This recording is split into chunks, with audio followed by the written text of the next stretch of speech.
भैरव अर्यालका हास्यव्यङ्ग्य सङ्ग्रह 10 अवतार। 1. व्यङ्ग्यबाजेलाई एउटा खुला पत्र। श्री कविवर भानुभक्त आचार्य, नेपाली टोल, मृतात्मा एभिन्यू, अलकापुरी, 1871 देखि 1926। स्वर्ग। श्रद्धेय कवि बाजे, उपरान्त त्यहाँ बाजेलाई आरामै होला। बाँच्नुका दुःखले हाल तपाईँलाई पिरोलेका नहोलान् भन्ने आशा राखेको छु। तपाईँसँग धेरै कुरा गर्नु थियो, धेरै सल्लाह माग्नु थियो, धेरै अर्थी लिनु थियो। तर तपाईँ मेरा बाजे पनि नजन्मदै यो दुःख सागर पार तरिसक्नु भएछ।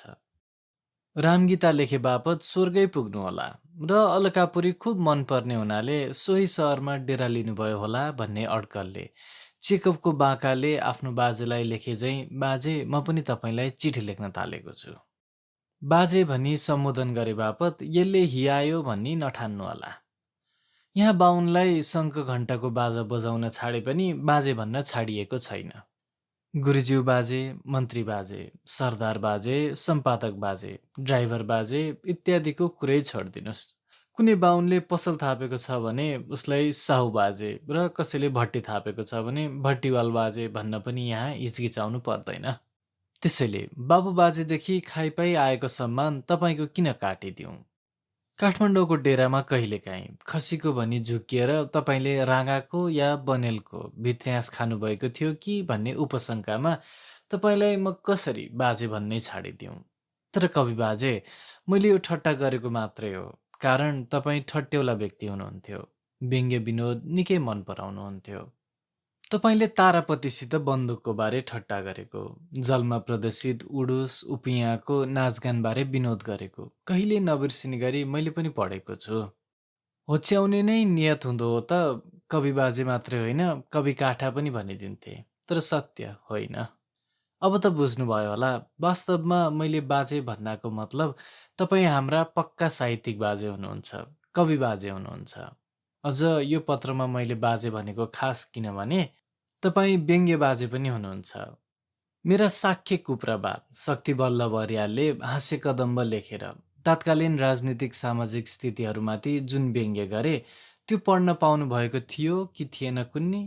तर तपाईँले थोरैमा पनि उनको भन्दा महत्त्वपूर्ण देन दिनुभयो। कुरा के भने शक्तिवल्लभ कुप्रबाले हास्य कदम्ब लेख्न पहिले नेपाली भाषालाई पत्याएनन्, संस्कृतमा लेखे। नेपालीमा त उल्था गरे भन्छन्। तर तपाईँले मानमाथि पनि भुक्तमान थपिदिएका व्यङ्ग्य कविताहरू नेपालीमै दन्काइदिनु भयो। चाकरी र चाप्लुसी नै गायत्री र दीक्षा भएको त्यो चर्तेकलाले राणा शासनमा पनि चाकरीलाई व्यङ्ग्य गर्दै जुन कविता लेख्नुभयो त्यो मनमोहक र मुटु छेदक छ। नपत्याइ आफै सम्झिहेर्नुहोस्। एक मन चित्त लगाई चाकरी गर्या खुसी भया छन् हरि, मनमाथि पनि भुक्तमान थपिदिया कहिले नछुट्न्या गरी। तपाईँले खानेको निम्ति चाकरी गर्नुभएको त थिएन। धनी नभए पनि कुदालो खनी खान त सक्नुहुन्थ्यो। तर मान पाउला कि भनी चाकरी गर्नुभयो। तपाईँ जस्ता सिधा सादा पर्वते बाजेको चाकरी कसले वास्ता गर्छ? उल्टो भुक्तमान पाउनुभयो चाप्लुसी र चुक्ली बिना। चाकरी मात्रै गर्दैमा कहाँ हुन्छ र? बाजे, म त चिठी पो लेख्न लागेको। तपाईँका कविताको अर्थ गर्न लागेको कहाँ हो र? उपरान्त तपाईँका आशीर्वादले यहाँ मलाई सन्चै छ। म अचेल तपाईँको उही अलकापुरी कान्तिपुरका नालभरि गल्लीमा मान्छे, कुकुर, कुखुरा, सुँगुर, हाँस, साँडे सबैको संयुक्त विष्टामूत्रले अभिसिञ्चित सरसुवास सुँग्दै बाँचिरहेको छु। मान पाउला कि भनी एक मन लगाई चाकरी गर्दा भुक्तमान पाइने तपाईँको पालाको प्रवृत्ति अहिलेसम्म झन्डै उस्तै छ। अहिले त एक मन चित्त लगाई नोकरी गर्यो भने त्यसलाई बेवकुफ भन्छन्। सके त्यस्ता धोक्रे सुक्ति लागि खोसिएलान्, नखोसिए पनि भुक्तमान खप्दा खप्दै ती धुजिन्छन्, मर्छन्। त्यसैले त मैले तपाईँसित कुरा गर्न खोजेको। एक मन चित्त लगाई काम गर्दा भुक्तमान पाइने तपाईँका पालाको प्रशासनिक स्थिति र हाम्रो पालाको प्रशासनिक स्थिति झन्डै झन्डै उस्तै छ बाजे। 4 पङ्क्तिमा 100 वर्ष नागिसक्दा पनि घोच्न नछोड्ने कविता लेख्नु तपाईँको व्यङ्ग्य शक्तिको चमत्कार होइन त? ल भन्नुहोस्। फेरि चिठी बाङ्गिया कुरा के भने कविराज, मेरो हालखबर बेसै छ। म पनि ठुलो चयनमा छु। तपाईँले जेलमा भोगेको भनी उडुस उपियाँका नाचगानको जुन बयान गर्नुभएको थियो नि, मैले त्यो नाचगान घरैमा प्रत्येक रात हेर्न पाएको छु। कारण अचेल कान्तिपुरीको आर्थिक स्थिति अत्यन्त विकट छ। झुल किन्यो, तन्ना किन्न सकिन्न। तन्ना किन्यो, तकियाको खोल हाल्न सकिन्न। त्यसैले लामखुट्टे र उपियाँको नाचगान बिना टिकट बर्खाभरि कोठैमा देखिन्छ। अझ कहिलेकाहीँ त के पनि देखिन्छ भने बाजे, थाङ्नो गुन्द्रीबाट बुद्रुकको उफ्रेका उडुसहरू बडे बडे कुर्सीमा विराजमान हुन पुग्छन्। खाल्टाबाट उम्केका लामखुट्टेहरू हङकङ र ब्याङ्कक हुँदै केही दिनमै जगर सेट भइसक्छन्। त्यसैले म एक्लै भए कि तपाईँको त्यही रमाइलो व्यङ्ग्य विनोद सम्झन्छु। रोज रोज दर्शन पाउँछु चरणको, ताप छैन मनमा कछु। रातभर नाच पनि हेर्छु खर्च नगरी, ठुला चयनमा म छु। लामखुट्टे उपियाँ उडुस यी सङ्गी छन्। यिनकै लहडमा बसी लामखुट्टेहरू गाउँछन्, यी उपियाँ नाच्छन्, म हेर्छु बसी। त्यस्तो ठुलो चयनमा बसेर त्यस्तो नाचगान हेर्ने तपाईँलाई मैले व्यङ्ग्य बाजे भने त के बिराएँ। लौ, यति मिठो र मार्मिक व्यङ्ग्य विनोद कसैले लेखोस्। देखी नदेखे चाहिँ गर्ने र बुझी बुझी नबुझे चाहिँ गर्ने बडाहरूको दया विवेकलाई मिति पुर्याएर हान्दै फोहोर र अव्यवस्थाले नरकीय लाग्ने जेल निवासको विभत्सता र करुणतालाई तपाईँले हास्यरसमा बडो चमत्कारका साथ उतारिदिनु भएको छ। व्यङ्ग्य गरिनेले पनि क्रोधको सट्टा विनोदकै अनुभव गर्नुपर्ने यो कवितामा तपाईँमा निहित व्यङ्ग्यकारको कुशल क्षमता राम्ररी प्रदर्शित छ। सुग्रीव हो कुन साख, म हुँ कुनको साख भनी बालीको मुखबाट विशुद्ध नेपाली शैलीमा मर्मभेदी अभिव्यक्ति दिएको त हामीले रामायणमा पनि बराबर पढेकै हौँ। जिउँदै मरेको भनी नाम कसको भन्ने प्रश्नमा उद्योग बिना वित्त छ काल जसको भन्ने जडेर निरुद्योगीलाई जीवित मुर्दाको दर्जा दिन नडराउने तपाईँको व्यङ्ग्यकार्य निर्भीकता प्रश्नोत्तरमा पनि नदेखिएको होइन। तापनि रोज रोज दर्शन पाउँछु को जस्तो चार पङ्क्तिमा चार पाथी व्याख्या र विवेचना गर्न सकिने हास्य व्यङ्ग्य अन्त बिरलै पाइएला। व्यङ्ग्य बाजे, फेरि चिठी अर्कैतिर अल्मलिएकोमा नझर्किनुहोला। आफूलाई व्यङ्ग्य बाजे भन्यो भनी अर्घेलो नभन्नुहोला। यो मैले मात्र भनेको होइन। नेपाली हास्य व्यङ्ग्यको नालीबेली लगाउँदै छ्याकनको भूमिकामा कृष्णचन्द्र सिंहले पनि भन्नुभएको छ, साहित्यको संज्ञा पाई व्यक्तित्वको हास्य व्यङ्ग्य आदिकवि जत्तिकै प्राचीन छ। साहित्यका आदि स्रष्टा पनि भानुभक्त नै। यसरी भानुभक्तलाई माइलस्टोन मान्दछु। यही दूरीले नाप्दा हास्य व्यङ्ग्यको इतिहास नेपाली साहित्यको पृष्ठभूमिमा नौलो होइन। प्रथम प्रयोक्ताको दृष्टिले भानुभक्तलाई सराउनु त छँदैछ। सुरुमै यति मिठो छोइने र वस्तुस्थिति उद्यङ्गलाई मायाले थप्थपाएको व्यङ्ग्य परिहास मानवीय छ। भानुभक्तले व्यवहारिक जीवनमा अनुभव गरेको कटुतालाई सामाजिक परिधान दिए। साँच्चै बाजे, तपाईँले व्यवहारिक जीवनमा भोगेको निजी अनुभवलाई परकीय बोधता दिए। साधारणीकृत गर्नुभयो, सहज सम्वेद पार्नुभयो। नपत्याए तपाईँको अर्को एउटा टुक्रा केलाउँ न। बिन्ती डिट्ठा बिचरीसित म कति गरौँ, चुप रहन्छन् नबोली। बोल्छन् ता ख्याल गर्या झैँ अनि पछि दिनदिन भन्दछन् भोलि भोलि। कि ता सक्दिन भन्नु कि तब छिनिदिनु, क्या न भन्छ नि भोलि। भोलि भोलि हुँदैमा सब घर बितिगो बक्सियो साझ झोली। यो तपाईँको उस बेलाको निजी अनुभव मात्र नभई लाखौँ सिधा सिधा नेपालीको अड्डा खानामा भोलिको सहर्ष धावन्ती र पर्खन्तमा अजिल्दा वाक्क भएर वैरागिएको आजसम्मको अनुभवको अभिव्यक्ति हो। हुन्छ वा हुन्नको निर्णयात्मक जवाफ नदिई जनता झुलाउने कर्मचारीहरूको चाकरीवादी र दीर्घसूत्री प्रवृत्तिको जुन झलक तपाईँले दिनुभएको थियो, त्यो 100 वर्ष बितिसक्दा पनि सिनित्तै निखारिएको छैन। क्या न यी भोलि भन्दैछन्। अरूले 100 वर्ष लगाई गरेको काम हामीले 10 वर्षमा गर्नुपर्ने भन्ने बुझ्दा बुझ्दै पनि बुझ बचाएर अरूले 10 वर्षमा गरेको कामको लागि हामी 100 वर्ष खर्चदैछौँ। ठिट्टा बिचारीसित मात्रै होइन, खरदार सुब्बासित, शाखा अधिकृत र निर्देशकसित, सचिव र मन्त्रीसित, सबैसित तपाईँ भएको भए आज सोधिदिनुहुन्थ्यो, क्या न भन्छौ नि भोलि। यही देखेर मैले पनि उहिले एउटा जय भोलि लेखेको थिएँ, कसले सुनिदिने। यसरी तपाईँले प्रशासनिक ढिलासुस्तीलाई व्यङ्ग्य गर्नुभएथ्यो। यसरी तपाईँले एक मन चित्त लगाई काम गर्दा जसको सट्टा अपजस पाइने प्रथापट्टि व्यङ्ग्य गर्नुभएथ्यो। यसरी तपाईँले उडुस उपियाँले घरको सर्वसाधारणको कष्टपूर्ण जीवनप्रति मर्म चुहाउनुभयो। बुझी बुझी बुझ पचाउने ठुलाबडाको प्रवृत्तिप्रति व्यङ्ग्य गर्नुभयो। दरिद्र घरको घाँसीले जनसेवाको निम्ति कुवा खन्याएको देखाउँदै धनी भइकन पैसा घ्याम्पामा कुहिएर पनि जनसेवार्थले सत्तल पार्टीसम्म बनाउन नसक्ने कन्जुसहरूप्रति व्यङ्ग्य गर्नुभयो। त्यसैले तपाईँ धेरै वर्ष बाँचेको भए नेपाली समाजका धेरै अड्मिल्दा पक्षहरूमा व्यङ्ग्य बाण चलाइदिन सक्नुहुन्थ्यो, तर बाँच्न सक्नु भएन। सके यस्तै खस्रा कुरा गर्ने बानीले तपाईँले जिन्दगीमा धेरै भुक्तमान खप्नु पर्यो, छिटै मर्नु पर्यो।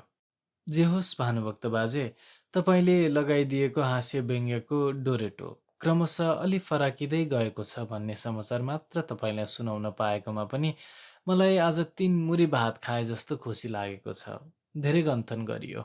अब म पनि उही लामखुट्टे र उपियाँको सांस्कृतिक कार्यक्रम हेर्न कोठा नामक दुलाभित्र पस्छु। नमरुन्जेल बाजेको बिर्के टोपी र छड्के पछ्यौरा सहितको एउटा काल्पनिक अनुहार सम्झेर बस्छु। अन्त्यमा मेरो साथी कुलमणि देवकोटाले तपाईँलाई सोधिपठाएको सन्देश पनि सुनाइदिइहालौँ। हे युग युगका उडुसहरूले निशोष रक्त नमस्कार भानुभक्त। लौ त विज्ञसु किमिधिकम, तपाईँको उही नाति भैरव अर्याल। लुतो मिल्काउने सङ्क्रान्ति 2028 साल घिमिरे बाजेको गोठ हाडी गाउँ, मर्त्यमण्डल, नेपाल। 2 लेखनाथज्यूको भोजन भट्ट। नमो नारायण।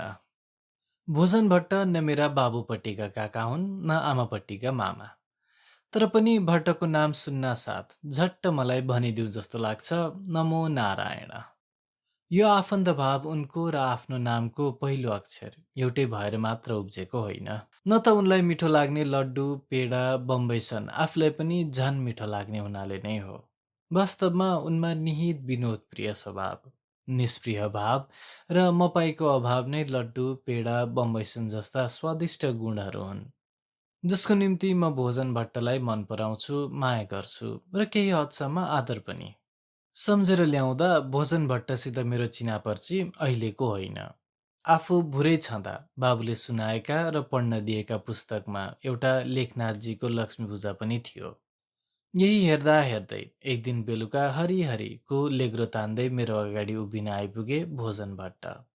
यस्य ज्ञान दया सिन्धु रहकारे दिरुपातोय जस्ता अमरकोश र कौमुदीका श्लोक रटिरहेका हामी बुढाहरूलाई सुनाउन भोजन भट्टले नयाँ श्लोक लिएर आएका थिए। मुखमा हरदम बैरन्छन्, लड्डु पेडा बम्बैसन। कति मज्जा, मानौ हाम्रो मुखमा पनि ओइरिहाल्यो लड्डु पेडा बम्बैसन। आदि पचमेल मिठाईको धुलो। अस्ति नै बाले ल्याइदिनु भए जस्तो, अस्ति नै महाराजजीको पसलमा आमाले किनिदिनु भए जस्तो। त्यसैले लक्ष्मी पूजा लेखेको पुस्तकलाई सूर्य पूजा वा ग्रह पूजा जस्तै कुनै पूजा विधिको पुस्तक होला भनी पहिले वास्तै गरिएको थिएन। तर त्यस पूजा विधिका पुरेत भोजन भट्ट जस्ता पुखला बाहुन देउता रहेछन् भन्ने सुइँको पाएपछि लुकेर पनि पढ्न थालियो, दोहोऱ्याएर तेर्याएर पनि पढ्न थालियो। साँच्चै भन्नु भने हामी जस्ता बुढाहरूलाई नेपाली पढाउने गुरु नै सहनशीला सुशीलाको सेते, परालको आगोको चामे, परिबन्धको रने, ससुरालीको बुढाथोकी र लक्ष्मी पूजाको भोजन भट्ट यिनीहरू नै नहुन् र? किन होइनन्? भोजन भट्टको त झन् नामै मिठो, थेगै मिठो, लेग्रै मिठो, तुक्का र टुक्काको नुन पिरो ट्वाक्क मिलेको कुराकानी नै मिठो। जुवाडेहरूको पछि लागेर पनि आफू जुवादेवीलाई भन्दा पेट परमेश्वरलाई ठुलो ठान्ने आनी बानी नै मिठो। उनी अहिलेसम्म नेपालमै बसेका भए आफ्नो जय भुडी भन्ने पुस्तक म उनैलाई पो समर्पण गर्थे कि। तर उनको घर परिवार केही थिएन। लक्ष्मी पूजा मनाउन मानौ उनलाई लेखनाथज्यूले आकाशबाट सिधै ओह्राल्नु भएको थियो, सकिएपछि ठाडै उडाइदिनु भयो। त्यति बेला नेपालमा विमान सेवा नचलेको हुँदा प्लेनको टिकट काट्ने झन्झट उहाँले नगराउनु भएको हो कि जे होस्। यसो हेर्दा सधैँ लड्डु पेडा बम्बैसनको रटनताम गरिरहने र पेट परमेश्वरको बाहेक अरू केही नमान्ने भोजन भट्टलाई हामी दरिद्री बाहुन वा लोभीको पिण्डो भनी गिज्याउन सक्छौँ। तर वास्तवमा उनी यति निर्लोभी छन् कि उनलाई पैसाले कहिल्यै लोभ्याउन सक्दैन। पैसालाई अरिङ्गाल मान्ने र यो जति बटिल्यो त्यति आफैलाई टोक्न थाल्छ भन्ने उनको मत छ। त्यसैले मोती साहुले पैसा दिन खोज्दा 1500 दिए पनि मलाई ती कुहिएको पिपको काम छैन भनी फन्कँदै उनी हिँड्छन्। अर्को प्रसङ्गमा उनी भन्छन्, अनौठाको पारी हृदय बीच भारी छटपटी, जथाभावी उफ्री चपल उपियाँ झैँ फिटफिटी, कहाँ पुग्छन् घुम्छन् कसरी रुपियाँ, के छ र पता, यिनै माथि गर्ने किन विकल भई व्यर्थ ममता। भोजन भट्टजी मदमात्सर्य अथवा मपाई र स्वार्थका घनघोर विरोधी छन् भन्ने कुरा यसै एउटा श्लोकबाट बुझ्न सकिन्छ। म जान्ने, मै सुन्ने, चतुर मतिमान को छ मसरी, म त्यसै लत्रन्थे किन, अब यति गर्छु यसरी, भनी ज्यादा तेजी भइकन बढाई चुरीफुरी, धनी मानी ज्ञानी सब लय हुँदैछन् तृणसरी। जे होस्, जब व्यवहारिक छलकपटबाट मान्छे विरत रहन्छ, उसमा मानवीय सद्वृत्तिहरू जुरमुराएर उठ्छन्। ऊ कसैको नभइकन पनि सबैको हुन्छ भन्ने आशीर्वादी पृष्ठभूमिमा लेखनाथज्यूले भोजन भट्टलाई जन्म दिनुभएको छ। भट्ट लेखनाथज्यूका आत्मजन हुन्, आदर्श मान्छे हुन्। त्यसैले भोजन भट्ट ठट्याउला छन्, पुखला छन्। उनको ठट्टामा पनि दर्शन बोल्छ, दर्शन पनि ठट्टाको रूपमा व्यक्त हुन्छ। उदाहरणको लागि चटपटानन्दलाई उनी बाहिर बाहिर मौरी पाल्ने, भित्रभित्र भित्तो लाग्ने अर्ती दिन्छन्। भित्तो कस्तो त भन्दा भोजन भट्ट भन्छन्, अगम भित्तो, अलख भित्तो, रित्तोमा महारित्तो, जसमा छ यो सारा तस्विरको जुत्तो। त्यो भित्तो भेट्टाएपछि न केही बग्दो न केही बित्तो। भोजन भट्टलाई सन्यासी मान्ने हो भने उनको सन्यासीको परिभाषा खरानी घस्ने र मुडिने होइन, हाँसी खुसी साथ संयमी जीवनयापन गर्नेछ। सबैका निम्तिको रात संयमीका निम्ति दिन बन्छ भने सबैको निम्तिको दिनमा संयमीले रात मान्नु आश्चर्य हुँदैन। भोजन भट्ट संयमी छन्, त्यसैले उनकै शब्दमा उनी म रुने ठाममा हाँस्छु, हाँस्ने ठाममा रुन्छु भन्छन्। तर फेरि भन्छन्, पेट परमेश्वरको पूजा गर्दा जुवाडे पनि बन्छु। कारण उनलाई पलायनवादीको जस्तो जिन्दगी सस्तो लाग्दैन। जुवाडेसित एक मोहर मागेर पनि पेडा खाएर बाँच्नुपर्छ उनलाई। आफू बाँचेर मात्र पुग्दैन, आफ्ना पेट परमेश्वरलाई एकछिन भोकै फुल्याएर पनि अर्काको पेट परमेश्वर बुझाइदिनुपर्छ पनि भन्छन्। एक प्रकारले उनी एउटा ऋषि हुन्, तर कुनै काम नगरिकन मुखमा मिठाईको बुझो हाल्न खोज्ने ऋषिलाई आजको समाजले कतिसम्म मन पराउँछ त्यो बेग्लै कुरा हो। उनलाई योगी मात्र नगराई कर्मयोगी पनि बनाउन सकिन्थ्यो, तर त्यतापट्टि लेखनाथज्यूले लगाइदिनु भएन। लेखनाथज्यूको लक्ष्मी पूजा नाटक आधुनिक होस् कि थोत्रो, स्वाभाविक होस् वा अस्वाभाविक, त्यसको लेखाजोखा अहिले म गर्न लागेको होइन। मैले भन्न खोजेको कुरो एउटै हो, भोजन भट्ट एउटा मज्जाका मान्छे हुन्। जति पछि पछि भयो हामी उनलाई चिन्दै जान्छौँ, भित्री भित्री स्वरूपसम्म चिन्दै जान्छौँ। कविले काव्य रच्छ, त्यसको रस जान्ने त पण्डितहरू पो हुन्छन् भन्ने उक्ति अनुसार धेरै पण्डितहरूले लेखनाथज्यूका धेरै धेरै रस जानेका छन्, भाव तानेका छन्। उदाहरणको लागि पिजराको सुङ्गा नै पर्याप्त छ। कविले यो कविता लेख्दा राजनीतिक दृष्टि राखेका थिएनन्, त्यो सन्देशपद कुरा हो। तर राणा शासनको समाप्तिपछि पण्डितहरूले रस जाने, पिजराको सुङ्गा राणा शासनसित नेपालको प्रतीक हो। यसरी छान्ने हो भने लक्ष्मी पूजा नाटक पनि राणाहरूकै पालाको भोगविलासमय सामन्ती जीवनको प्रतीक हो। लेखनाथज्यूलाई पनि आफ्ना मालिकका मोजे छोराहरूका साथ खाल खाल चाहनु पर्दो हो, एक नम्बरको जुवाडे जस्तो भएर। तर वास्तवमा उहाँ खास जुवाडे होइन, चट्टुकाजीको पछि लाग्ने बाहुन दौता भोजन भट्ट जस्तो निष्फिक्रीको मान्छे हुनुहुन्थ्यो होला। तर मेरो यो व्याख्या डेढक्कली पण्डितलाई मात्र हो, गहिरिएर हेर्नै पर्दैन। अरू कृतिहरू जस्तै लक्ष्मी पूजा पनि लेखनाथज्यूको हिन्दू अध्यात्मवादी चिन्तनको एउटा अभिव्यक्ति हो। यस दृष्टिले हेर्दा वस्तुतः जीवन लक्ष्मी पूजाको एक चाड हो। यहाँ व्यवहारको जुवा खेलिन्छ। त्यसैमा कसैले चट्टुकाजी झैँ लट्ठ भई सर्वस्व सिद्ध्याउँछन्, कोही उकाल सिंह झैँ आफ्नै साथीको खल्ती काटी स्वास्नी रिजाउँछन्। कति कल्पलताका उमङ्गहरू आँसुमा लत्रन पुग्छन् भने कति सन्तोष र शान्तिका पिपासु भोला र सरलाहरूले मुटु भाँच्नुपर्छ, मगज भुट्नुपर्छ। तर जीवन यसरी भौतिकताको महमै टाँसिएर जिउने वस्तु होइन। मान्छेले झिङ्गा जिउनु हुँदैन। जिउनु पर्दछ हँसी खुसी साथ, निर्द्वन्द, निष्प्रिय र निष्काम भएर, अर्थात् भोजन भट्ट जस्तै। लक्ष्मी पूजाका लेखनाथ सायद यसै भन्नुहुन्छ, किनकि अरू कृतिहरूबाट पनि उहाँका जीवन दर्शनको यस्तै छनक पाइन्छ। तर हाम्रा पूज्य कवि शिरोमणिज्यू त्यस दोबाटोमा पुगेर दोधारमा पर्नुहुन्छ, जहाँ एकातिर अनेकौं देवदाम र धार्मिक कामहरू छन्। गेरुवा वस्त्रका बैरागी चटपटानन्द चारधाम जानको निम्ति चन्दा माग्दै हिँडेको भेटिन्छ। तर भोजन भट्टलाई यो मार्ग कति मन पर्दैन। उनी पहेँला लुगा नपरिएर पनि बैरागी छन्। जुवाडेहरूको पछि लागेर पनि उनको मन व्यवहारिक प्रपञ्चतिर कति आकर्षण छैन। साथै चन्दा मागेर चारधाम जाने चटपटानन्दको सङ्कल्पलाई उनी हँसीमा उडाइदिन्छन्। उनको भोग पनि निष्काम, वैराग्य पनि निष्काम। उनको भनाइ कति मजा छ। नजर होस् अरू मानिसहरू, यही एउटा चोलाले अनेक जन्मको कल्याण गर्नुपर्छ भन्छन्। म अनेक जन्मको कल्याण यही जन्ममा खिचेर पेडै पेडा खानुपर्छ भन्छु। कस्तो जीवनवादी दृष्टिकोण, जुन देख्दा स्वामी चटपटानन्दको परलोक सम्बन्धी आस्था नतमस्तक हुन्छ। गेरुवा र चारधाममा लटपटिएको भक्ति सन्यास भोजन भट्टको यस उक्तिबाट स्वतः लज्जित हुन्छ। हरि हरि, सर्वत्र खडा छ ईश्वरको सत्ता, म तपाईँको आँखा फुकिदिन्छु। तपाईँ आँखामा अमृत नवर्षदसम्म ईश्वरको इच्छा यही नै 6 अक्षर मात्र जप्नुहोस्। हर्ष विस्मात आयो भने एकनाससित खप्नुहोस् अनि ईश्वरको सत्ता देख्नुहोला। यो उही अवस्था हो जसलाई उपनिषद्ले ईस्यवास्यमित सर्व भनी व्यक्त गरेको छ।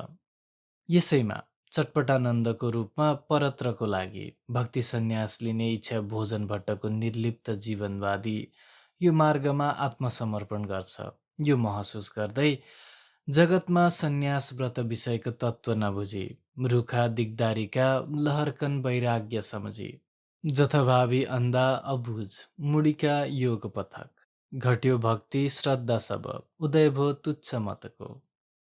यसबाट के प्रष्ट हुन्छ भने लेखनाथज्यूका दोधारमा उभिएका आध्यात्मिक दृष्टिकोण अन्त्यमा भोजन भट्टमै एकत्रित हुन्छ र उनी सत्य, स्नेह, सद्भावना, निर्लोभ, निर्द्वन्द्व र निष्काम आदि मानवीय सत्प्रवृत्तिहरूमा आधारित व्यक्तिको सपना देख्दछन्।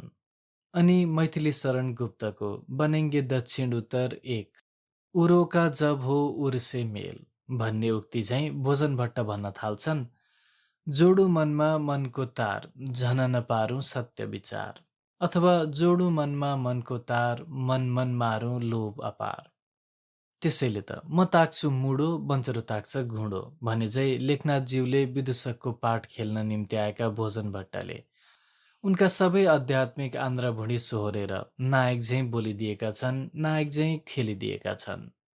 चट्टुकाजी, चौपटचन आदि कोही नायक भए पनि नायक जस्ता छैनन्। त्यसले गर्दा र खास गरेर लेखकको मन्तव्य प्रकट गर्ने प्रवक्ताको हैसियतले पनि लक्ष्मीपूजा नाटकको नायक हुने हक भोजन भट्टकै छ। हो, पहिले उनी विदूषककै रूपमा देखिन्छन्, तर उनको चारित्रिक दृष्टताको विकास नाटकमा यसरी भएको छ कि अन्त्यमा कतिपय असाधारण खुबीहरू उनमा हामी देख्छौँ। यद्यपि उनलाई उडाएर लेखनाथज्यूले एउटा अस्वाभाविक दृश्य उपस्थित गर्नुभएको छ। तर उनी उडे पनि लक्ष्मीपूजा नाटक पढिसकेपछि हाम्रो स्मृतिमा भोजन भट्ट उड्न पाउँदैनन्। त्यसैले भिक्टर ह्युगोको जिन बाल्जिन जस्तै अथवा चार्ल्स डिकेन्सको सिडनी कार्टुन जस्तै भोजन भट्ट एक नपत्याउँदा नायक हुन् लक्ष्मीपूजाको। तर समाजमा चेतनाको प्रसारका लागि गौतम बुद्ध वा विवेकानन्द चाहिँ मरिमेट्ने, सामाजिक सुख शान्तिको लागि राम, कृष्ण, ईसा र गान्धी चाहिँ सङ्घर्ष गर्ने अथवा अर्काको निम्ति दिदीजी, सिभिजी झैँ ज्यानसम्म दिन तम्सिने खालका चाहिँ भोजन भट्ट होइनन्। एक दृष्टिले उनी भयङ्कर व्यक्तिवादी समाज वा संसारमा जेसुकै भइरहोस् त्यसलाई अपरिहार्य मानी आफू तमासेझै निर्लिप्त भएर हेरिरहने, आफ्नै व्यक्तिगत शान्तिमा चुर्लुममा डुबेर अरू अन्धकारको गर्तमा डुबेकाहरूलाई तान्न नखोज्ने उनको प्रवृत्ति यही एक अर्तीबाट प्रष्ट हुन्छ।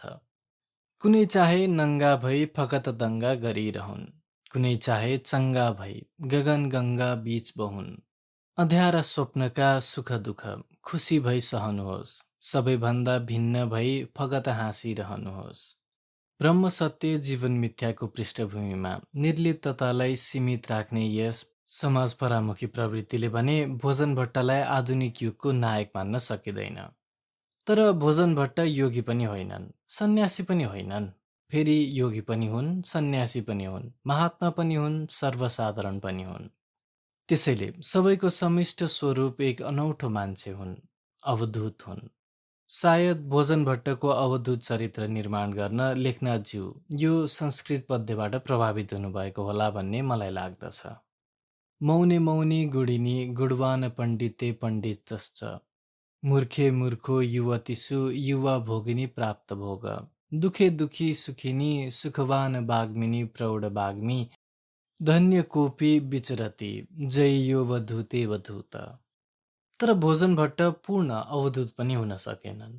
व्यक्तित्व अवधूतको भए पनि धारणा एउटा वेदान्त दर्शनले प्रभावित ऋषि जस्तो, अर्को अर्थमा लेखनाथज्यूको तरुण तपसी जस्तो, अझ भन्नु भने लेखनाथै जस्तो। यसरी केलाउन थाले भोजन भट्ट जति हेरे पनि हेरि नसकिने र जति चिने पनि चिनि नसकिने विषय बन्दछ। यो गन्थन लेखमा मात्र नतुरी पुस्तकको रूपमा लम्बिन्छ। त्यसैले जे होस्, अन्त्यमा मेरो भन्नु यति मात्र हो। लेखनाथज्यूको आध्यात्मिक फोटो भोजन भट्टले आफूमा खिचेको छ। त्यसैले उनलाई राम्ररी चिन्न सके लेखनाथज्यूलाई चिन्न सकिन्छ, बिन्न सकिन्छ। साँच्चै एउटा असफल नाटक लक्ष्मीपूजाको धेरै हदसम्म सफल नाटक हुन् भोजन भट्ट, जसको ठट्यौली स्वभावले हामीलाई हँसाएर मात्र छोड्दैन, चिन्तनका तन्तुहरूलाई पनि एकपल्ट हल्लाइ छाड्छ। लौ त भट्टज्यू, नमो नारायण। 3. व्यङ्ग्य विनोद देवकोटा केही झल्याक झुलुक। शिरमा न्याच्च पारी लगाएको मखीबुट्टे टोपी र काँधमा सपक्क राखेको कैलो गलबन्दीले उनलाई साधारणतः एक पण्डितजीको शोभा दिइरहेको थियो। त्यसमाथि सार स्वर सहित अर्थात् हात हल्लाई हल्लाई वेद पाठ गरिरहेको देख्दा उनलाई पण्डित बाजे बाहेक अरू कोही ठान्ने खण्डै थिएन। 4 वेद नपढे पनि 4 अध्याय वेद नपढेको बाहुन म कहाँ थिएँ र? त्यसैले उनी वेद पढ्दैछन् भन्ने ठम्म्याउन मलाई गाह्रो परेन। गाह्रो त के कुरा बुझ्न पर्यो भने कत्रा कत्रा कविहरूले कविता पाठ गर्ने ठाउँमा यी बाजेलाई वेद पाठ गर्न किन दिइएको हो? विराट कवि सम्मेलनमा हावामेहको लेग्रो, कति असुहाउँदो, सुन्नु न बुझ्नु अल्ला रे हाँसो, फुस्किहाल्यो। तर राम्रो खित्का छाड्न नपाउँदै कानले ठम्म्याएछ। उनले पाठ गरेको वेद हाम्रो जस्तो छैन बा, बुझ्न त कुन चाहिँ वेदका कुन चाहिँ शब्दको पो अर्थ बुझिएको थियो र।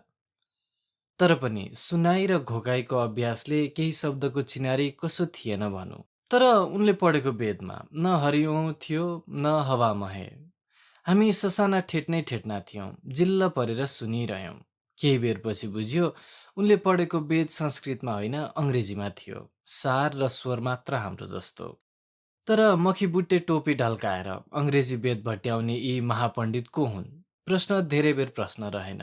नजिक बस्ने भलाद्मीले बताइदिए, धौकोटो भने यही हो धौकोटो। उनले अझ प्रष्टीकरण थपे, लक्ष्मीप्रसाद धौकोटो कवि। भलाद्मीका शब्द यस्तै थिए, केही ठर्रा केही अप्ठ्यारा। तर हामीले प्रष्टीकरण मागिहाल्यौँ। ए लक्ष्मीप्रसाद देवकोटा मुनामदनका लेखक हो, मुनामदनका लेखक।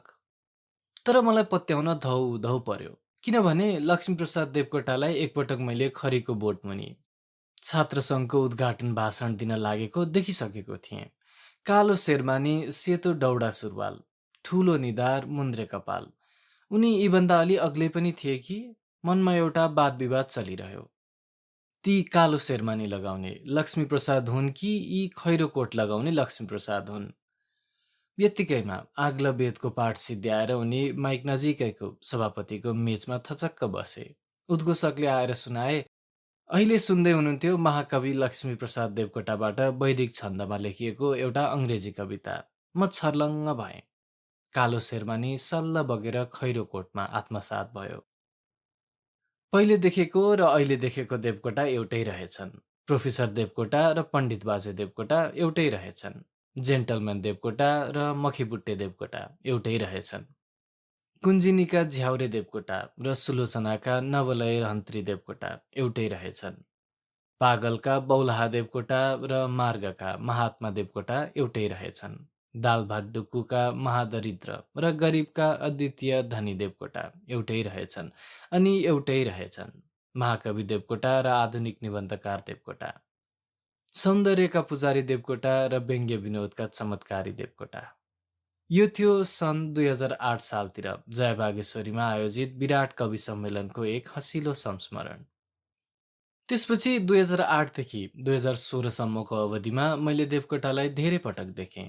दिल्ली बजारको पसलमा क्याप्स्टन एक बट्टा मागी पैसाको हिसाब नगरी हिँड्ने कवि बाजा, बुखारेस्टबाट फर्केर तीनधाराको चौरमा हँसाई हँसाई केरा खाएको अनुभव सुनाउने देवकोटाजी, त्यसै चौरमा शान्तिको गहन व्याख्यान गर्ने गम्भीर वाग्मी देवकोटाज्यू, ट्युसनात ट्युसनान्तरम गरी जहान पाल्न घोक्रो बजाइरहेका देवकोटा गुरु, माननीय शिक्षा मन्त्री देवकोटा, नेपाली एकाडेमीका सदस्य देवकोटा, उच्च निधारका रिष्टपुष्ट सधैँका ओजस्वी देवकोटा एवं ख्याप्लाक्क र जिर्लिङ्ग अवतारमा देवपाटनको पार्टीमा कनिरहेका मर्ने अघिल्ला दिनका देवकोटा।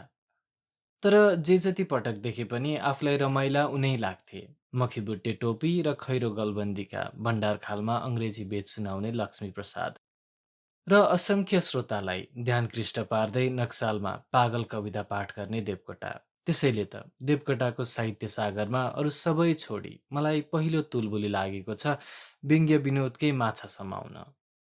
साँच्चै देवकोटा नेपाली साहित्यका औतारी लामा हुन्।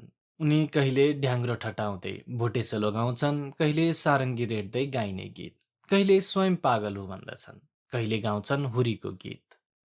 लहडी स्वभाव, मयूरपङ्खी भाव र अध्ययन एवं अनुभवको व्यापक प्रभावले खरिएको देवकोटाको प्रतिभापुञ्ज एकातिर मुक्त उड्डयनशील छ भने अर्कोतिर व्यङ्ग्य विनोदी पनि। त्यसैले हामी आफ्नो सन्दर्भको श्री गणेशाय नमः उनको श्री गणेशाय नमःबाटै गर्न सक्छौँ। धेरैजना भन्छन् यो के गन्थन, यो के झुत्रे गफाडी गुन्द्रुक हो। तर प्रबन्धले र विदेशीले कुरा बुझाउन लिएको बाङ्गो व्यङ्ग्य सहितको मुस्कुराहट साथ भन्दछ, महाशय या पण्डितजी, म त हाँस्न खेल्न र रमाउन जन्मेको म एउटा ठट्यौलो रसिलो साथी हुँ। तपाईँको शास्त्र गरुङ्गो मगज भारी झोकाई र रौँ बहससँग मेरो गोरु बेचेको साइनसम्म पनि छैन। यहाँ देवकोटा आधुनिक निबन्धबारे आफ्नो विचार व्यक्त गर्दैछन्। यसैबाट के स्पष्ट हुन्छ भने आधुनिक निबन्धका विभिन्न विशेषताहरूमध्ये व्यङ्ग्य विनोद पनि एक हो। यस विशेषतामाथि देवकोटाको थप विशेषता हो गुरुगम्भीर विषय समातेर पनि व्यङ्ग्य विनोदलाई सँगसँगै लैजान सक्नु। तरङ्गहीन, लहडी शून्य, लटमुखा गद्दु पुरुषहरूभन्दा त गाँजा खाने थर्ड क्लास भलादमीहरू धेरै मजाका हुन्छन्। तिनीहरूको सानो कोठरीभित्र एउटा अलिखित साहित्य छ। त्यहाँ बसी तिनीहरू अविदितको यात्रामा चल्दछन् र यस्ता यस्ता चुट्किला रसिला खोज पत्ता पाउँछन् कि साधारण श्रोता चकित भएर उठ्दछन्। कुनै हिँड्दा हिँड्दै यति हिँडेछ रे कि उसको सब जिउ पैँतालादेखि खिएर खाली टुप्पी लिखुर लिखुर गर्दै घर आइपुगेछ रे। कल्पना लक्ष्मी निबन्ध सङ्ग्रह पृष्ठ 8। हिँड्दा हिँड्दै पैँतालादेखि सब जिउ खिएर लिखुर लिखुर गर्दै घर आइपुगेको टुप्पीको कुरा सुन्दा हाँस्नु त स्वाभाविकै हो। गजेडीलाई तेस्रो दर्जाको भलाद्मित्व पहिराउँदै लहड शून्यलाई चौथो दर्जासम्म पनि नदिई गद्दु पुरुषमा गनिदिएर उनले यहाँ गजबको व्यङ्ग्य सिर्जना गरेका छन्। व्यङ्ग्य र विनोदको यो हातेमालोले कल्पना जस्तो भाव गम्भीर निबन्धमा पढ्ने चाख र बुझ्ने सुविधा दुवै थपिदिएको छ।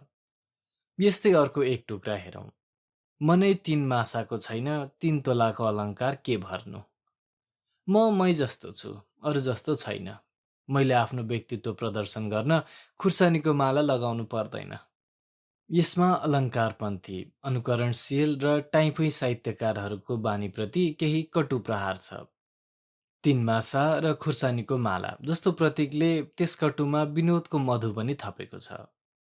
यसरी कटुमधु ट्वाक्क मिलाएर साँधेको मिठी अचार जस्ता अनुच्छेदहरू उनका धेरै निबन्धहरूमा पाइन्छन्, जसले निबन्धको रोचकता बढाउनुको साथै लक्ष्मीप्रसाद देवकोटाको व्यङ्ग्य विनोदी विशेषता टटकारै झल्काएका छन्।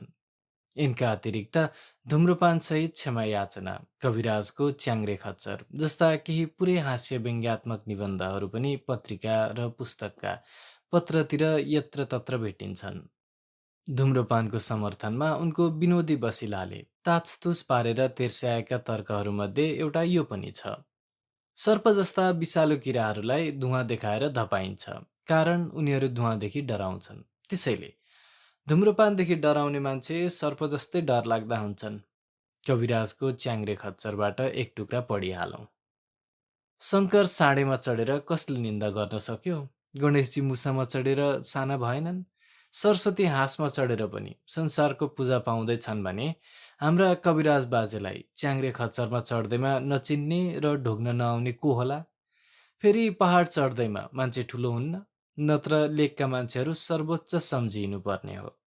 यस्तै सन्तोष तरङ्गहरूले आनन्दित भएका हाम्रा कविराजजी जुङ्गामा ताउ लगाएर फेरि एक हात कम्मरमा अड्याएर च्याङ्ग्रे झोक्रुवा मिजाजको जन्तुलाई पयरको ऐडी र लगामको झटारोले अगाडि बढाउँथे। लिखे टुकुर टुकुरमा र यो मिठो चैतन्य उनमाथि गदगदाएर चढ्थ्यो कि हजारौँ गोडाहरू उचालिँदै पछारिँदै ठक्कर ठेस खाँदै वाहन बिना बागबजारको सडकमा रङमगिरहेछन्। बिचरा कविराज बाजे एउटा च्याङ्ग्रे खच्चरमा कति आत्मतृप्त। उचालिँदै पछारिँदै ठक्कर ठेस खाँदै रङमगिएका हजारौँ गोडाहरूका बीच खच्चरकै भए पनि ऐडीमा झुन्डिएका उनका एकजोर गोडा कति श्रेष्ठ, कति उच्च। धन्य धन्य परपीडाजन्य आत्मसन्तोष, कति ठिट लाग्दो, कति हाँसो उठ्दो। निबन्धका यी व्यङ्ग्य विनोदी झल्याकझुलुक कवितामा झन फराकिन्छन्। बोके प्रेम र बक वेदान्त दुवैलाई उडाउँदै लेखिएको उनको एउटा कविता छ, बोके प्रेम। एउटी मैया साहेब केही नपाएर बोकासित प्रेम गर्छिन्, तर जब बोका काटिएर कसौडीमा पर्छ त्यहाँ प्रेमको त्याग पक्ष र वेदान्तको साक्षात्कार पक्ष छड्किन थाल्छन्। अनि मैया साहेब चौटा लुच्दै प्रेमको आदर्श गाउँछिन्। मासु मासु मज्जा, बोसो बोसो रसमा रस, मिल्ला जो जो प्रेम गरिकन कविहरू गाउलान् त्यसको यस। बोके रुनु भो, रुनु बोकै भो, मिलन हवस् त यस्तो मिलन, प्रेम कहानीहरू सब फोस्रा, सच्चा दिलको यही हो चलन। रचन्द पूर्णाङ्क 7। यहाँ व्यङ्ग्यभन्दा बढी विनोद छ। यस्तै एउटा पुरानो कविता छ, एक डल्लो आलु, जसमा नेपाली साहित्यका एक आधुनिक प्रयोगता कवि विनोदका प्वाख फिरफिराउँदै उडेको छ। के गर्छौ गुन्टु? अनि बहिनी डल्ली के गर्छौ? गुन्टु भन्थे, कमाउँछु धेरै पैसा तराजु चढी दुनियाँको। डल्ली भन्थिन्, काट्छु अलग मेरा एक धनीको घर जान्छु, रातो फरिया खोर्सानीको चट्ट परेकोमा लाउँछु, घस्छु म पाउडर जिरा मरिचको, इत्यादि। शारदा वर्ष 11 संस्मरण 3। उनको विनोदी कविले शाकुन्तल महाकाव्यमा पनि मौका पर्ना साथ विनोद गर्न अल्छी मानेको छैन। दुष्यन्तलाई शिकारको धन्दा छ, उनकी सङ्गी भएकाको बाहुनलाई चाहिँ खानाको बाहेक अरू केही धन्दा छैन।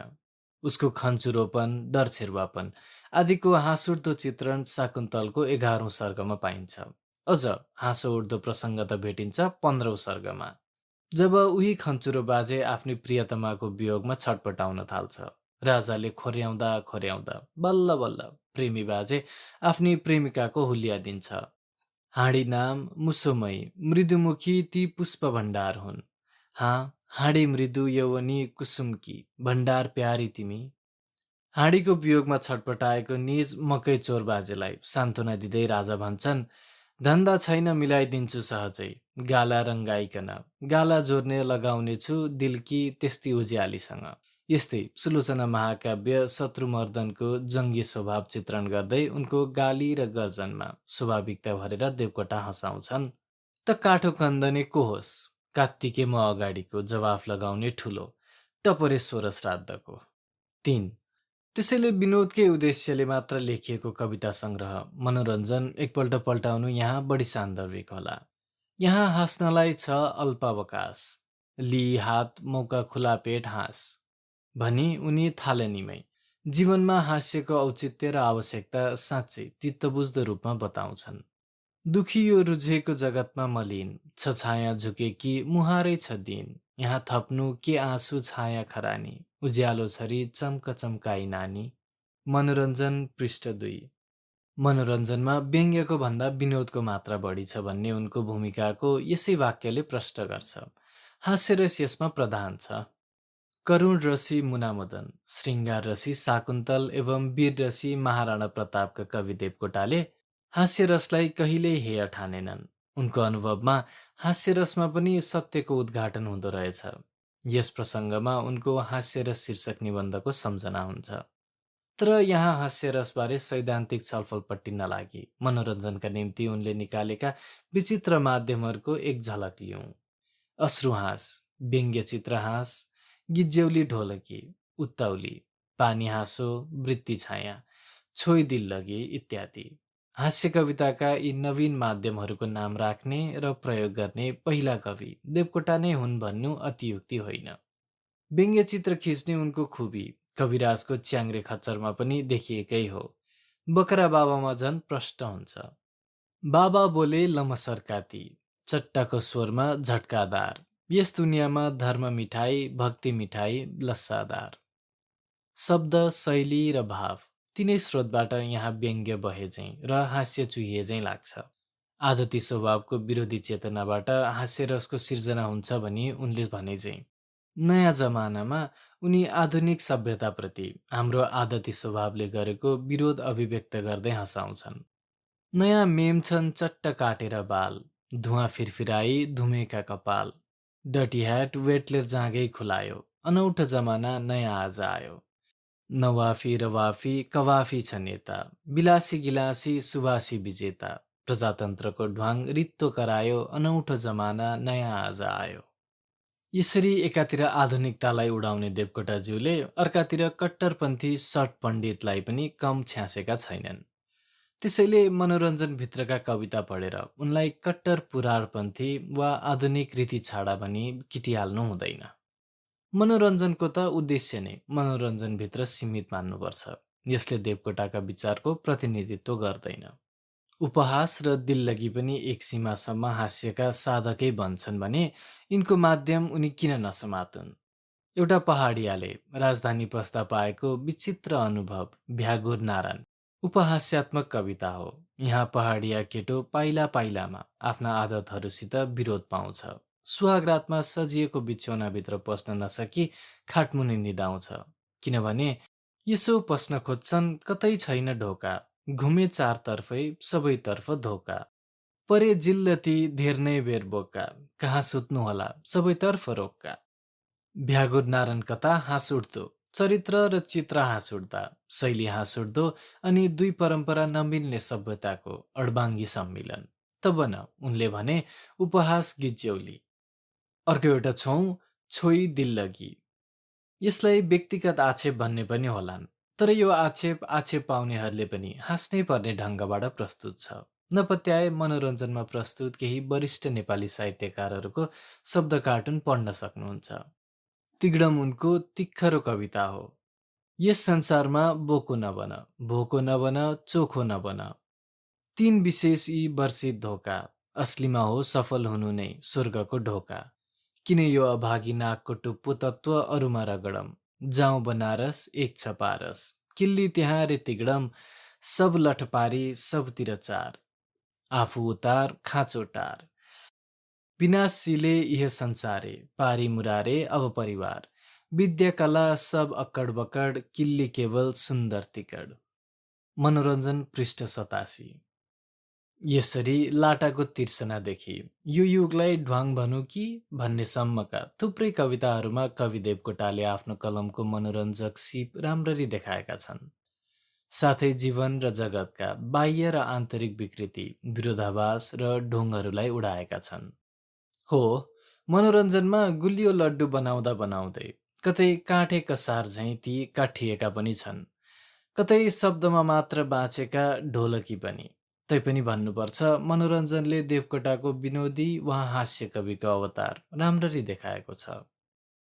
एउटा आँखामा अन्तर्वीक्षण र अर्कामा यथार्थ अन्वेषण शक्ति भएका देवकोटा एकातिर प्रकृतिका पत्र पत्र केलाएर मक्ख पर्छन् र भन्छन् तिम्रो गिदी छ साथी मेरो मुटु, तिमी गुलाफलाई गुलाफ सिवाय देख्न सक्दैनौ, म उसमा हेलेन र पद्मिनी पाउँछु। अर्कातिर मानवीय प्रवृत्तिका चक्रवक्र देखेर स्वयं तिलमिलाउँछन् र भन्छन्, जब भङ्गेर टाउके छापाको कालो मिथ्याले मेरो विवेक वीरलाई जाली झुटले लल्कार्छ, तब हुन्छन् मेरा गाला राता साथी, सल्केका गोल झै राता।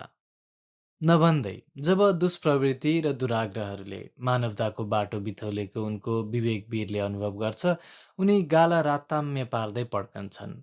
गोली हो यो गोली हो। कति गोली उनले मानिसको मात्स्य न्यायी प्रवृत्तिमाथि ठोकेका छन्, कति गुलेली उनले समाजका विकृति, वैषम्य र विरोधाभासमाथि हानेका छन्। सिधा सिधाले बाँच्न नपाउने, मात्स्य न्यायमाथि गाली बर्साउँदै लुरे बच्चो पाउने भगिनीलाई बाघको स्वरमा उनले स्वयं छ्यासिदिए। एह, तेरो छोरा त स्याल सिंह नाथे, मेरै पैरमा लुटुपुटु गर्न पो खोज्छ ए, मान्छेको बच्चा जस्तो नाथे, मानव करुणा माग्ने मगनताको छाउरा जस्तो। हुन पनि दुनियाँ हाकडाकको हो, निर्धा दुब्लाको यहाँ बाँच्ने अधिकारै छैन। त्यसैले नित्सेको गर्जनमा सही हाले झैँ गरी देवकोटा वास्तविकताको तिखो गुलेली हान्छन्। अर्काको रगतको छापा नमारी जीवनको खै लाल मोहर, कमजोरी हो खटिरो, फोर्नुपर्छ फोहोर। बाघले बच्चा किन खान्छ? शारदा, वर्ष 12, संस्मरण 11-12। रूप सानो होस् वा ठुलो, तर मान्छेको समाज मात्स्य न्यायले ग्रस्त छ। अन्याय, अत्याचार र शोषणको निर्मूल कहिल्यै हुँदैन। त्यसैले साँडेको शब्दमा कवि कुर्लन्छन्, हेर ठिटा हो, सुन जङ्गलको कानुन, उसको सिङ छ उसकी स्वास्नी, ब्रह्मचारी मुडुला, जसले हाँक्यो उसको पाक्यो, काँतरको हक थाक्यो। साँडे, छ्याकन, पृष्ठ 157। भन्छन् कतिपय समाजमा दाल भात तरकारी बाहेक अरू सब सरकारी हुन्छ। देवकोटाको समाजमा दाल भात तरकारीको जुटान पनि सगरमाथाको चढान जत्तिकै दुरूह बन्द छ।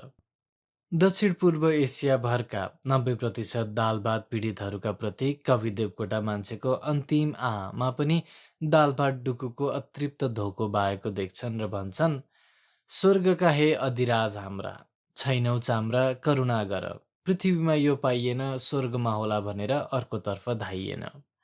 आ प्रभु, प्रभु, दाल भात डुकु, दाल भात डुकु, दाल भात डुकु। इन्द्रेणी, वर्ष 1, अङ्क 43। आर्थिक होस् वा नैतिक, भौतिक होस् वा आत्मिक, सबै क्षेत्रमा मानवोचित तह मिलेको देख्न खोज्ने कविको धोको सबैतिरको बेतहमा ठोकिएर चूर्ण हुन्छ अनि उनलाई गुलेली मात्र हानेर चित्त बुझ्दैन र रन्कन्छन्, गोली हो यो गोली हो। तर कैयौँ तोपले तह मिलाउन नसकेको मान्छेको समाजमा कविको बोली र कलमको गोलीले मात्र के गर्न सक्छ र? त्यसैले कविलाई झोक उठ्छ र भन्छन्, अलम, भाँचु भाँचु लाग्यो कलम, के यो नखरे गुण्डो होइन दुनियाँको साँप? कृत्रिमताको श्राप, के म गरिरहेछु यो सब कुरा वाफ? भाँचु कि मेरो कलम? शारदा, वर्ष 13, संस्मरण 3। हो, देवकोटा सभ्यता विरोधी होइनन्, तर कृत्रिमता उनलाई मन पर्दैन। उनी मानिसको हार्दिक विराटतामा आस्था राख्ने मान्छे। आधुनिकताको प्रवाहले ल्याएको बोक्राहरूप्रति उनको रोष छ। त्यसैले आधुनिक शिक्षाले मान्छेमा निहित विराटता, भौतिकता र स्वतन्त्रतालाई ठिङ्गुरे आएको छ भन्ने गुनासो गर्दै उनी लेख्छन्, हाय हाय अङ्ग्रेजी, गधा बुद्धिमान कि गुरु, भलादमी इत्यादि केही व्यङ्ग्यात्मक निबन्धहरू, गधा, भूतलाई झटारो आदि कतिपय कविताहरू, यी सबैको प्रतीक एउटै उदाहरण यहाँ टिपौँ। गधालाई गुरु मानेको भए मेरो दुनियाँमा यतिको आत्मपतन हुने थिएन। तर मेरा गुरुजीले मलाई यस्ता शिक्षकहरू दिनुभयो जसले अनन्तको मगजमा बोझा पर्दछ। लक्ष्मी निबन्ध सङ्ग्रह, पृष्ठ 134। हामी जसलाई जान्नु भन्छौँ देवकोटा त्यसभन्दा माथि उक्लेर जान्नुलाई जोग्छन्। एकातिर कति सङ्कीर्ण छ आजभोलिको जान्नु, अर्कातिर कति बोझिलो छ केही जान्नु। मान्छेको विराटसँगै फराकिएको मान्छेको अगाधताभित्र डुबुल्की मारी शाश्वत गीत सुसेल्न खोज्ने महाकविलाई यी दुवै थरीका जान्नुदेखि वैराग्य लाग्छ र उनी पुकार्छन्, प्रभुजी मलाई भेडो बनाऊ। आफूले देखे जानेको कति सत्यहरू जब कार्यरूपमा देख्न भोग्न पाइँदैन त्यसबाट मानिसको चेतन संस्थामा पर्ने आघातहरू सहनुभन्दा चेतनामा बिर्को लगाएर निष्पट्ट हुनु बेस होइन र? तर होइन, देवकोटाको भेडो बन्ने पुकार त मान्छेको ज्ञान र कर्ममा देखिने भयङ्कर असामञ्जस्य एवं विरोधाभासको प्रतिको एउटा ललकार हो। यसरी खोज्दै र खोतल्दै जाने हो भने देवकोटाले जीवन र जगतका विविध पक्षमा व्यङ्ग्यको माध्यमबाट सामञ्जस्य र समीचीनता खोजेको देखिन्छ। त्यसैले भन्न कर लाग्छ, देवकोटाले हास्य व्यङ्ग्यलाई केवल मनोरञ्जनमा मात्र नखुम्च्याई सत्यको उद्घाटन गर्न सक्ने क्षमता दिएका छन् र जीवन र जगतका सर्वकोणीय उबडखाबड छामी सामञ्जस्य र सत्य खोज्ने व्यापकता र गहिराई दिएका छन्। त्यसैले भन्नुपर्छ, उनको यो भनाइ उनकै रचनाहरूबाट साबित भएको छ।